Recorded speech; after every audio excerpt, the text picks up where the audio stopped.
வணக்கம் மக்களே, welcome to equip academy.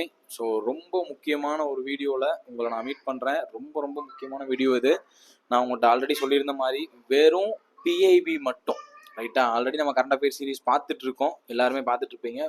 Only PIB, right? நான் ரீசெண்டாக ஆர்ஆர்பியோட கிராஜுவேட்டாக இருக்கட்டும், அண்டர் கிராஜுவேட்டாக இருக்கும், கொஸ்டின் அனலைஸ் பண்ணதில் நிறைய கேள்வியை அவங்க பிஐபியிலேருந்து டைரெக்டாக கேட்டிருக்காங்க. எந்த சோர்ஸ்க்குமே போல. அதே மாதிரி நான் இன்னொன்று சொல்கிறேன். இப்போ நான் சொல்ல போகிற கண்டென்ட் இருக்கு இல்லையா, இதில் முக்கால்வாசி கண்டென்ட், அதாவது 90% ஆஃப் கண்டென்ட் நீங்கள் எந்த கரண்ட் அஃபேர் மெட்டீரியல்லையும் பார்க்க முடியாது. கரண்ட் அஃபேர் மெட்டீரியல் இருக்காது, ஏன்னா அதெல்லாம் பிஐபியில் இருக்குது. ஓகேவா? இப்போ ரீசெண்டாக நீங்கள் யூஜிலையோ அல்லது கிராஜுவேட்டோ எழுதிருந்தீங்கன்னா இஸ்ரோவோட சேட்டலைட்ஸ் எல்லாம் கேட்டிருப்பாங்க. 2024 லான்ச் பண்ணது, அந்த சேட்டலைட் வந்து என்ன பர்பஸுக்கு அப்படிங்கிறதெல்லாம் கேட்டிருப்பாங்க. அதே மாதிரி ஸ்பேஸில் என்னென்ன டார்கெட்ஸ் இந்தியா ஃபிக்ஸ் பண்ணியிருக்காங்க, ஸ்பேஸ் ஸ்டேஷன் எப்போ உருவாக்க போகிறாங்க, இந்த கேள்வியெல்லாம் நீங்கள் பார்த்துருப்பீங்க. அது எல்லாம் ஒன்லி ஃப்ரம் ப்ரெஸ் இன்ஃபர்மேஷன் வரும். ஓகேவா? நீங்கள் எந்த கரண்ட் அஃபேர் மெட்டீரியல் எடுத்தாலும் இது இருக்காது. நானும் அஃபேர்ஸ் கிளவுட் கூட நான் படித்து பார்த்தேன். இதில் நான் எடுத்ததில் நிசார் இருக்குது, நிசார் எல்லாத்துலேயுமே இருக்குது. ஆனால் வேற எந்த நியூஸுமே இருக்காது. ஓகேவா? நான் உறுதியாக சொல்கிறேன். நிறைய கேள்வி கேட்டாங்க. கண்டிப்பாக சிபிடி 2லையோ அடுத்து அண்டர் கிராஜுவேட் சிபிடி 2லையோ அல்லது குரூப் டிலையோ உறுதியாக ஒரு கேள்வி எக்ஸ்பெக்ட் பண்ணலாம் இதுல இருந்து. ஓகேவா? இப்போ நம்ம வந்து டிபார்ட்மெண்ட் ஆஃப் ஸ்பேஸ் மட்டும்தான் பார்க்க போகிறோம், மற்ற எதுவுமே பார்க்க போகிறது இல்லை. இது மாதிரி ஒவ்வொரு department of space, communication, defence, environment ministry, finance ministry, இந்த மாதிரி ஒவ்வொரு மினிஸ்ட்ரி வைஸ் நியூஸஸ் உங்களுக்கு கண்டினியூஸாக வீடியோஸ் வந்துகிட்டே இருக்கும். ஃபுல்லாக பாருங்கள். உங்கள் ஃப்ரெண்ட்ஸுக்கு தேவைப்பட்டுச்சுன்னா ஷேர் பண்ணுங்கள். டிஸ்கிரிப்ஷனில் டெலகிராம் சேனல் லிங்க் இருக்குது, கிளிக் பண்ணி ஜாயின் பண்ணிக்கோங்க. ஓகேவா? ரைட். இந்த பிடிஎஃப் வந்து நான் அதில் போடுவேன். கண்டிப்பாக கேள்வி வரும். நம்ம இப்போ என்ன பார்க்க போகிறோம்? Department of space. Department of space அப்படின்னாலும் நமக்கு ஞாபகத்துக்கு வரது யார் தான்? ISRO, Indian space Research Organisation. So அதை பற்றின இம்பார்ட்டண்ட்டான நியூஸ் எக்ஸ்க்ளூசிவ்லி ஃப்ரம் பிஐபி. சரியா? ஸ்டார்ட் பண்ணுவோமா? பிஐபியில் ஜூலை மந்த்தில் இந்த டேபிள் கொடுத்துருக்காங்க. நான் டேபிள் மொத்தமாக 22 சேட்டலைட்ஸ், ரைட்? 22 சேட்டலைட்ஸை பற்றி இன்ஃபர்மேஷன்ஸ் கொடுத்துருக்காங்க. இது வந்து பார்லிமெண்ட்ல கேட்கப்பட்ட ஒரு கேள்விக்கு டிபார்ட்மெண்ட் ஆஃப் ஸ்பேஸ் கொடுத்த ரிப்ளை. இதுல இருந்து இஓஎஸ்னா என்ன சேட்டலைட்னு கேட்டிருக்காங்க. ஓகேவா? அதே மாதிரி இன்சாட்னா என்ன, எக்ஸ்போசாட்னா என்ன, இந்த கேள்விலாம் எதுக்கு அப்படின்னு கேட்டிருக்காங்க. ரைட்டா? எதுல? ஆர்ஆர்பியில. அதனால இதுல இருந்து இன்னமும் கேள்வி வர்றதுக்கான வாய்ப்பு நிறைய இருக்கு. நீங்க எடுத்து பாத்தீங்கன்னா இந்த ஜனவரி 2024 ஜனவரி 1 2024 ஏவப்பட்ட இந்த எக்ஸ்போசாட்ன்ற சேட்டலைட் எதுக்கு அப்படின்னு கேட்டிருக்காங்க. ஸோ இந்த மாதிரி கேட்கப்படுறதுக்கான வாய்ப்பு நிறைய இருக்குன்றதுனால இந்த 22 சேட்டலைட் லான்ச்சிங் டேட் தேவையில்லை. அந்த சேட்டலைட்டோட நேமும் அதோட பர்பஸ் என்ன அப்படின்றத மட்டும் பார்த்துக்கிட்டா போதும். ஓகேவா? ஸ்டார்ட் பண்ணுவோமா? சேட்டலைட் அலாங் வித் இது வந்து அப்படியே பிஐபியில் இருந்த டேபிள நான் கட் காப்பி பேஸ்ட் தான் பண்ணியிருக்கேன். நான் புதுசா எதுவுமே இதுல சேர்க்கல. இதுவே எனாஃப். ரைட்டா? 2020 இருந்து 2025 வரைக்கும் இஸ்ரோவால ஏவப்பட்ட சேட்டலைட் பத்தி கேட்கப்பட்ட பார்லிமெண்ட் கேள்விக்கு டிபார்ட்மெண்ட் ஆஃப் ஸ்பேஸ் கொடுத்த ரிப்ளை. ஓகேவா? ரைட். இப்போ இதுல நம்ம என்ன பார்க்க போறோம்? ஃபர்ஸ்ட் அது அந்த சேட்டலைட் வந்து சேட்டலைட்டோட நேம் என்ன, அந்த சேட்டலைட்டோட பர்பஸ் என்ன, இது ரெண்டையுமே நீங்க தெரிஞ்சுக்கணும். So starting with GSAT 30, GSAT 30. ஓகேவா? ஜிசாட் 30 இது எதுக்காகனா for communication services from geostationary orbit. ஓகேவா? கம்யூனிகேஷன் சர்வீசஸ்க்கான ஒரு சேட்டலைட். இஓஎஸ் ரொம்ப ஈஸியா ஞாபகத்தில் வச்சுக்கலாம். Earth observation satellite. இஓஎஸ் அப்படின்னா எர்த் அப்சர்வேஷன் சேட்டலைட். புவியை கண்காணிக்கக்கூடிய ஒரு செயற்கைக்கோள். Intend for applications in agriculture, forestry and disaster management. இஓஎஸ்ல நிறைய சீரீஸ் இருக்கு, 1, 3, 4 எல்லாமே இருக்கு. ஸோ இஓஎஸ் அப்படின்னா எர்த் அப்சர்வேஷன் சேட்டலைட். அது எர்த்தை கண்டினியூஸா அப்சர்வ் பண்ணி டேட்டாஸ் எடுத்து கொடுத்துட்டே இருக்கும். அது நமக்கு தேவையான டிபார்ட்மெண்ட்டுக்கு நம்ம யூஸ் பண்ணிக்கலாம்.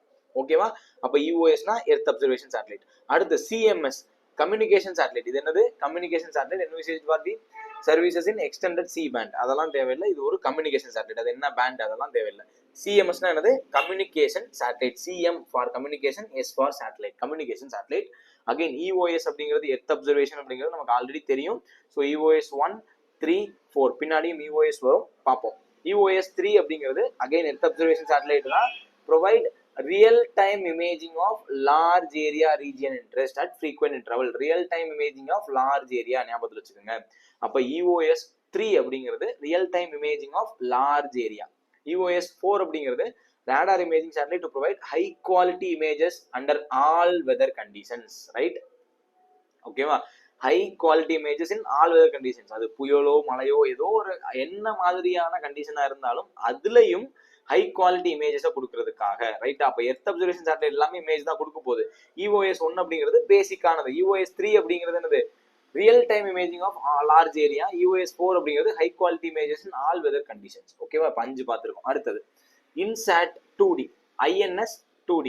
INS அப்படிங்கிறது இது வந்து technology demonstrated satellite, INS 2TD, right? அடுத்து GSAT 24. ஆல்ரெடி GSAT 30 பார்த்தோமா? GSAT 30யும் கம்யூனிகேஷன் சர்வீசஸ் தான், GSAT 24ம் கம்யூனிகேஷன் சேட்டலைட் தான்.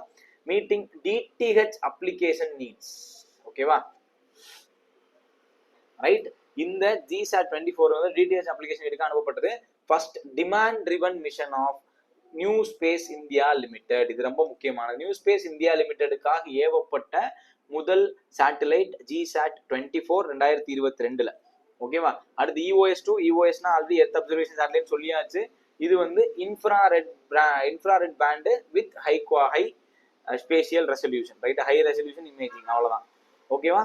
அடுத்து EOS 6 again earth observation satellite, provide continuity services of OceanSat 2 spacecraft. அப்ப இங்க ஞாபகத்தில் வச்சுக்கணும், OceanSat 2 ஸ்பேஸ் கிராஃப்டோட கண்டினியூட்டிக்காக அனுப்பப்பட்ட EOS சேட்டலைட் எதுனா EOS 6.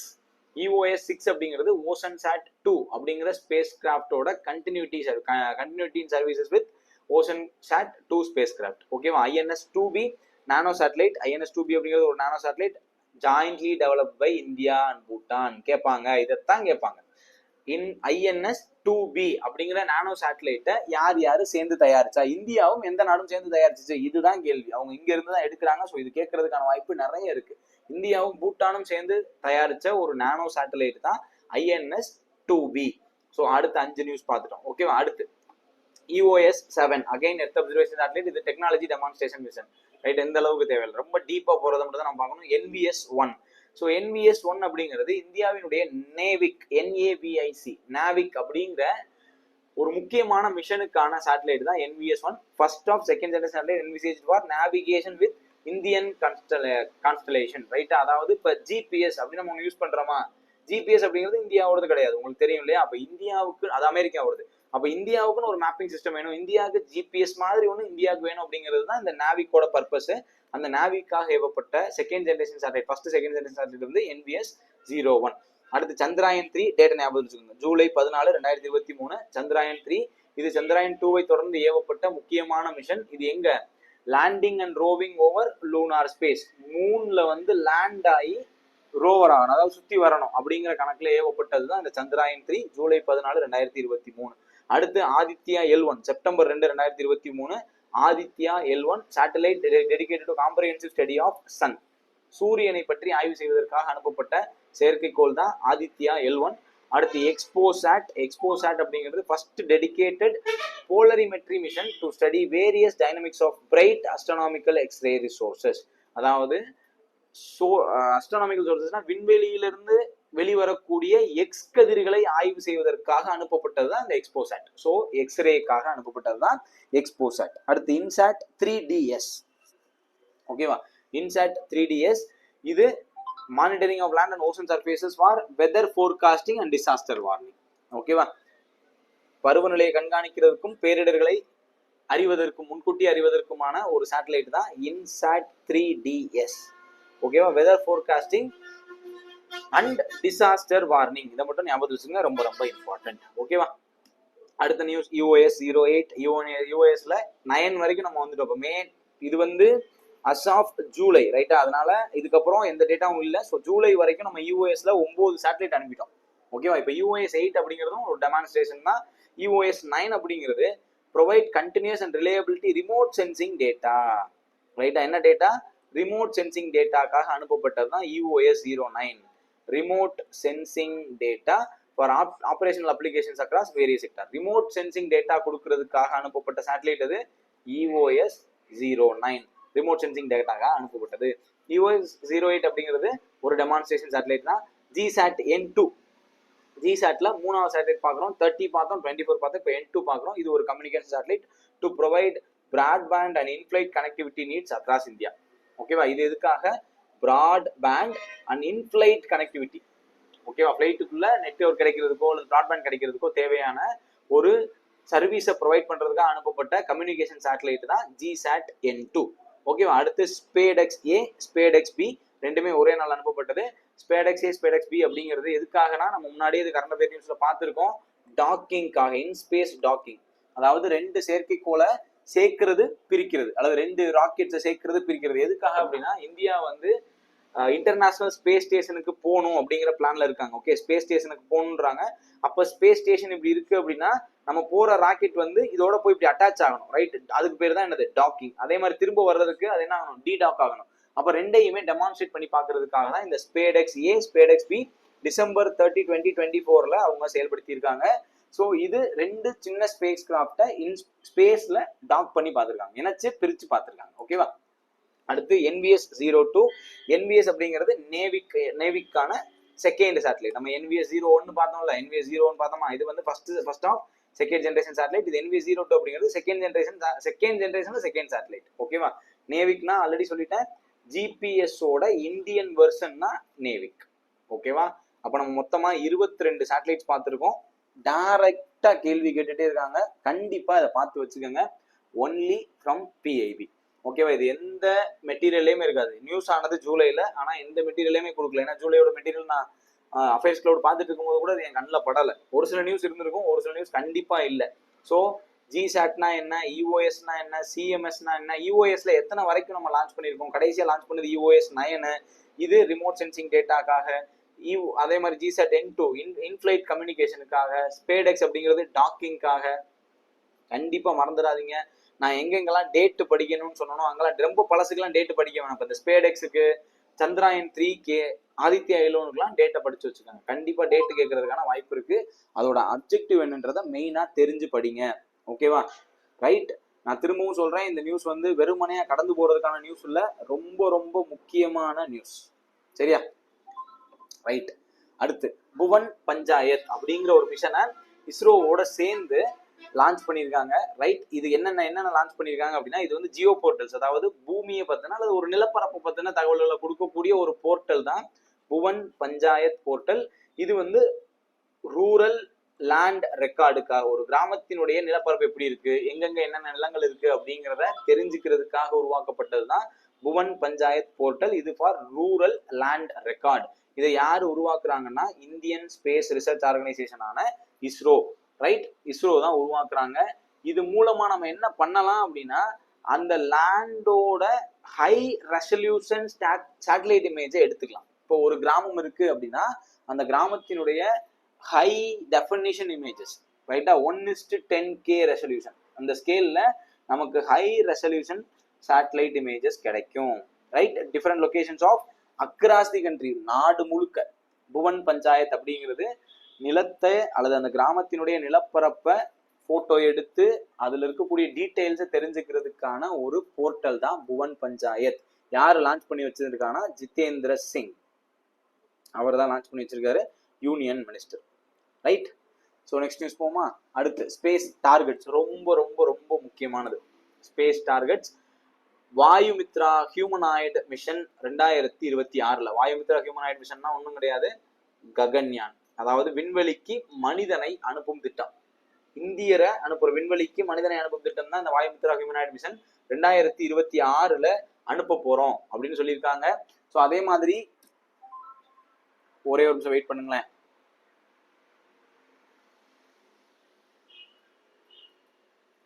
ரைட். இப்போ இந்த ககன்யான் தொடர்பான ஒரு இனிஷியல் மிஷன் தான் இது. First Indian astronaut under Gaganyaan mission விண்வெளிக்கு அனுப்புறது எப்போ அப்படின்னா 2027. ஓகேவா. விண்வெளிக்கு மனிதனை அனுப்புவதற்கான டெமான்ஸ்ட்ரேஷனுக்காக தான் வாயுமித்ரா ஹியூமனாய்டு மிஷன், அது வந்து 2026 அனுப்புறாங்க. ரைட்டா. அதே மாதிரி ககன்யான் திட்டத்தின் கீழே விண்வெளிக்கு மனிதனை அனுப்புறது 2027. ஓகேவா. ஹியூமனாய்டு மிஷன் அப்படிங்கிறது, இப்போ ஹியூமனாய்டுனா அது ரோபோட்டை தான் குறிக்கும். ஓகேவா. மனிதன் அனுப்புறதுக்கு முன்னாடி நம்ம என்ன பண்ண போறோம் அப்படின்னா ஒரு ரோபோவை அனுப்ப போறோம். வாயுமித்ரா அப்படிங்கிறது இப்போ டைரக்டா ஒரு மனிதன் அனுப்புறோம் விண்வெளிக்கு அப்படின்னா தேர் இஸ் அ ரிஸ்க். அதுக்கு பதிலா மனிதனை போலவே இருக்கக்கூடிய ரோபோட், அந்த ரோபோட் பேரு தான் வாயுமித்ரா. ஓகேவா. வாயுமித்ரா அப்படிங்கிறது AI பவர்டு ரோபோட். ஓகேவா, ரோபோ. அதனால மனிதனை போல இருக்கக்கூடிய ஒரு ஏஐ பவர் ரோபோ ஃபர்ஸ்ட் விண்வெளிக்கு அனுப்பி என்னென்ன மாதிரி ரியாக்ஷன்ஸ் இருக்குன்னு பாக்குறதுக்கான மிஷன் தான் இந்த 2026. இது ககன்யானோட ஒரு பகுதி தான். அதே மாதிரி ககன்யான் மூலமா முதல்ல விண்வெளிக்கு இந்தியனை அனுப்பும் திட்டம் வந்து 2027 செயல்படுத்துறாங்க. ஓகேவா? இப்ப ககன்யான் 2027, இந்தியன் ஸ்பேஸ் ஸ்டேஷன் 2035, ரொம்ப முக்கியம். இன்டர்நேஷனல் ஸ்பேஸ் ஸ்டேஷன் இருக்கு இல்லையா, அது அதே மாதிரி இந்தியன் ஸ்பேஸ் ஸ்டேஷன், இந்திய விண்வெளி நிலையம் அப்படிங்கிறது 2035. அதே மாதிரி Indian astronaut setting foot on Moon, விண்வெளியில் அதாவது நிலவுல இந்திய விண்வெளி வீரர் காலடி வைப்பதற்கான டார்கெட் வந்து 2040. நம்ம நிலவுல போய் இறங்க போறோம், ரைட்? அமெரிக்கா வந்து எப்பயோ சாதிச்ச ஒரு விஷயத்த நம்ம இப்ப செய்ய போறோம் அப்படிங்கிற மாதிரி சொல்றாங்க. நீல் ஆம்ஸ்டாங் போனாலும் உங்களுக்கு தெரியல. அதே மாதிரி ஒரு இந்தியன் அஸ்ட்ரானட் அனுப்ப போறோம் அப்படிங்கிறாங்க. ஸோ 4 முக்கியமான டார்கெட் பிஏபியில் நியூஸ் ஆயிருக்கு. ஒன்னு வாயுமித்ரா ஹியூமனாய்ட் மிஷன் 2026. வாயுமித்ரா அப்படிங்கிறது AI powered robot before Gaganyaan, இதை செயல்படுத்தி பார்க்க போறாங்க. அதுக்கப்புறம் ககன்யான் 2027. ககன்யானுடைய நோக்கம் என்ன அப்படின்னா மனிதனை விண்வெளிக்கு அனுப்புதல். அடுத்து 3வது இந்தியன் ஸ்பேஸ் ஸ்டேஷன், விண்வெளி நிலையம், இந்திய விண்வெளி நிலையம் 2035. Indian astronaut setting foot on the moon, நிலவுல இந்தியர் வந்து காலடி எடுத்து வைக்கிறதுக்கான டார்கெட்டா 2040 கொடுத்துருக்காங்க. ஏன் இந்த டார்கெட்லாம் 2047 பிக்ஸ் பண்றாங்கன்னா நம்ம ஆல்ரெடி பார்த்திருக்கோம். 2047 விக்சித் பாரத் அப்படிங்கிற ஒரு டார்கெட்டை நோக்கி இந்தியா போய்கிட்டு இருக்கு. ஸோ 2047 இதையெல்லாம் சாதிக்கணும் அப்படின்னு இந்தியா தீவிரமா செயல்பட்டுக்கிட்டு இருக்கு. All the missions are under ISRO. ஓகேவா? ரைட். இதுல ஒவ்வொன்றையும் நம்ம பண்ணிட்டே இருக்கோம். சீக்கிரமா ககன்யானை லான்ச் பண்ணிடுவோம். ரைட். அடுத்த நியூஸ் போகுமா? Kulasekarapattinam space port. ரைட். இந்தியாவுக்கு வந்து நம்ம முன்னாடியே பார்த்திருப்போம். இந்தியாவில் ராக்கெட் ஏவுதளம் அப்படிங்கிறது எங்க இருக்குன்னா ஸ்ரீஹரிகோட்டா, ஆந்திரால தான் இருக்கு. இப்போ அதனுடைய செகண்ட் வெர்ஷனா ஒன்று வந்து கொண்டு வரணும். So commissioning of Kulasekarapattinam space port, இது தமிழ்நாட்டில் தான் இருக்கு. ஸோ தமிழ்நாட்டில் இருக்கக்கூடிய ஒரு லான்ச்சிங் பேடா இதை லான்ச் பண்ண போறாங்க. ரைட்டா? ஃபண்ட்ஸ் அலோகேட்டட் ஃபார் எவ்வளவு அப்படின்னா 985 கோடி. ஓகேவா? இது எதுக்காக அப்படின்னா ஒரு ஸ்மால் சேட்டலைட் லான்ச் வெஹிக்கிள்ஸா லான்ச் பண்றதுக்காக. ஓகேவா?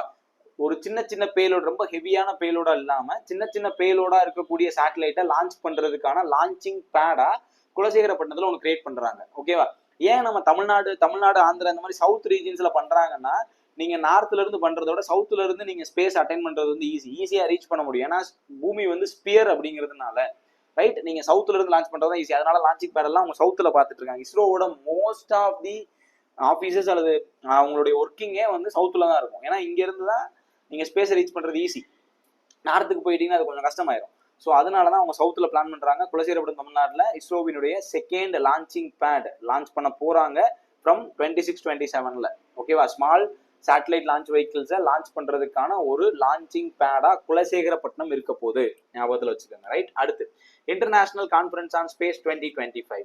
2025 ஸ்பேஸ் சம்பந்தமான ஒரு உலகளாவிய மாநாடு எங்க நடந்திருக்கு அப்படின்னா யஸ்வந்த்பூர், பெங்களூர், இந்தியா. எங்க? யஸ்வந்த்பூர்ல நடந்திருக்கு. ஓகேவா? இன்டர்நேஷனல் கான்ஃபரன்ஸ் ஆன் ஸ்பேஸ் 2025 எங்க நடந்திருக்கு? யஸ்வந்த்பூர், பெங்களூரு, இந்தியா. இதனுடைய தீம் என்ன அப்படின்னா harnessing space for global progress. Harnessing space for global progress, innovation, policy and growth. Harnessing space for global progress, innovation, policy and growth. ஓகேவா? இதனுடைய நோக்கமா நான் முன்னாடியே சொன்னேன். Bharatiya space station, Indian space station 2035, Indian astronaut to the moon 2040 அப்படிங்கிற டார்கெட்டையும் இதுல தான் establish பண்ணியிருக்காங்க. நான் முன்னாடி டார்கெட் சொன்னேன் இல்லையா, அது இந்த கான்ஃபரன்ஸ்ல எஸ்டாப்ளிஷ் பண்ணப்பட்டது தான். இந்திய விண்வெளி நிலையம் 2035, இந்திய விண்வெளி வீரர் நிலவுல காலடி எடுத்து வைக்கிறதுக்கான டார்கெட் 2040. இது ரெண்டையும் அறிவிச்சிருக்காங்க இந்த கான்ஃபரன்ஸ்ல தான். ஓகேவா? அது போக இந்தியா வந்து என்ன பிளான் பண்ணிட்டு இருக்குன்னா மார்ஸ், வீனஸ் அண்ட் அதர் ஆஸ்டராய்ட்ஸை வந்து எக்ஸ்ப்ளோர் பண்றதுக்கான மிஷன்ஸை லான்ச் பண்ணியிருக்காங்க. ஓகேவா? ஆஸ்டராய்ட்ஸை எக்ஸ்ப்ளோர் பண்றதுக்கான மிஷன்ஸை லான்ச் பண்ணியிருக்காங்க. ஸோ அதே மாதிரி ககன்யான் நம்ம ஆல்ரெடி பார்த்துருக்கோம், ஹியூமன் ஸ்பேஸ் ஃபிளைட் ப்ரோக்ராம், அதுவும் பிளான் பண்ணிட்டு இருக்காங்க. ஓகேவா? ஸோ இதுல இந்தியாவும் நாசாவும் சேர்ந்து ஒர்க் பண்ண நிசார் அப்படிங்கிற மிஷனை ஆல்ரெடி நம்ம லான்ச் பண்ணிட்டோம். அதுக்கப்புறம் நம்ம என்ன பண்ண போறோம் அப்படின்னா இப்போ நிசார் அப்படிங்கிறது வந்து யூஎஸ்ஏவோட கொலாபரேஷன். ஓகேவா? சந்திராயன் 5 அண்டர் ப்ராசஸ்ல இருக்கு. ஓகே, சந்திராயன் 5 யாரோட கொலாப் பண்ணி பண்ண போறோம் அப்படின்னா ஜப்பானோட கொலாப் பண்ணி பண்ண போறோம். இது ரொம்ப முக்கியமான டேட்டா. ஓகேவா? சந்திராயன் 5 அப்படிங்கிற மிஷனை நம்ம யாரோட கொலாப் பண்ண போறோம்? ஜப்பானோட கொலாப் பண்ணி சேர்ந்து பண்ண போறோம். ஆல்ரெடி நிசார் அப்படிங்கிற சேட்டலைட் நான் வந்து கிளாஸ்ல சொல்லியிருப்பேன். கரண்ட் அஃபேர் கிளாஸ் நீங்க கிளாஸ் 4 பார்த்துருந்தீங்கன்னா இதை கண்டிப்பா படிச்சிருப்பீங்க. நிசார் அப்படிங்கிறது நாசாவும் இஸ்ரோவும் சேர்ந்து லான்ச் பண்ண முக்கியமான சேட்டலைட். அதுல எல் பேண்ட், எஸ் பேண்ட் இந்த டீட்டெயில் நான் சொன்னேன் இல்லையா, அதே மாதிரி ஒரு நியூஸ் தான் இன்னும் ஃபர்தரா நிசாரை பத்தி நம்ம படிக்க தான் போறோம். ஓகேவா? ரைட். ஸோ இது எல்லாம் ஸ்பேஸை பத்தின பிஐபியில வந்த ரீசன்ட் பாஸ்ட்ல இருக்கக்கூடிய நியூஸ். ஓகேவா? ரொம்ப ரொம்ப முக்கியமான நியூஸ் இது எல்லாமே. ரைட். இது எல்லாத்தையும் நல்லா தெளிவா பார்த்து வச்சுக்கோங்க. கேள்வி வர்றதுக்கான வாய்ப்பு 100% உண்டு. ரைட். இது வந்து நான் மார்ச்ல இருந்து எடுத்திருக்கேன். ரைட்டா? மார்ச் ஏப்ரல்ல இருந்து செப்டம்பர் வரைக்குமான நியூஸ்ல ரொம்ப ரொம்ப முக்கியம். ஏன்னா ரொம்ப சில நியூஸ் தான் இருந்துச்சு. நான் எல்லாத்தையும் படிச்சு பார்த்துட்டு முக்கியமானது மட்டும் தான் எடுத்து வச்சிருக்கேன். கண்டிப்பா நீங்க எந்த வீடியோ பார்க்கலாம்னு பரவாயில்ல, இந்த வீடியோ கண்டிப்பா பார்த்துட்டு போங்க. ரைட். ஒரு கேள்வி உறுதியா வரும். மற்ற வீடியோஸும் நீங்க பாத்துருங்க. நான் முன்னாடியே சொன்னதுதான், ஜூலை கரண்ட் அஃபேர்ஸை நான் பிடிஎஃபா போட்டு விட்டுறேன், ரீட் பண்ணிக்கோங்க. இதுக்கப்புறம் ஃபுல்லா பிஐபி எக்ஸ்க்ளூசிவ் நியூஸ் மட்டும்தான். செப்டம்பர் வந்து இன்னும் ஒரு 2 நாள் நான் பிபிடி ரெடி பண்ணி செப்டம்பருக்கு நான் ஆகஸ்ட் எப்படி கொடுத்தனோ அதே மாதிரி செப்டம்பருக்கு நான் கிளாஸா கொடுத்துறேன். ஓகேவா? ஸோ இதுதான் இப்போதைக்கான பிளான். இந்த வீடியோவை இதோட முடிக்கிறோம். அடுத்து டிபார்ட்மெண்ட் ஆஃப் கம்யூனிகேஷன் அல்லது மினிஸ்ட்ரி ஆஃப் கம்யூனிகேஷன்ஸ் நெக்ஸ்ட் வீடியோல பார்க்கலாம். ஓகேவா? So all the best. Thank you. Keep வாட்சிங், keep supporting. All the best. நல்லா படிங்க.